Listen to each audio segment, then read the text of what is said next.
জানো তো আজ সকালে একদমই ওটস খেতে ইচ্ছা করছিল না। তো মাঝে মাঝেই আমার যখন ওটস খেতে ইচ্ছা করে না, তখন আমি একটু মুড়ির সাথে কিছু না কিছু বানিয়েই খাই। আজকে যেমন একটু বানিয়েছিলাম বরবটি ভুনা। তোমরা কে কে খেয়েছো এই বরবটি ভুনা আমাকে একটু কমেন্ট বক্সে জানিও তো।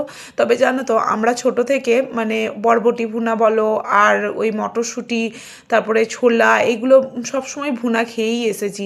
যাই হোক, আজকে আমি বরবটি ভুনা করেছিলাম। বরবটিটাকে জানো তো আগের দিন রাত্রেই আমি ভিজিয়ে রেখে দিয়েছিলাম যাতে বেশ ভালোভাবে ফুলে যায়। তারপরে নুন, হলুদ আর পরিমাণ মতো জল দিয়ে ভালোভাবে সেদ্ধ করে নিয়েছি।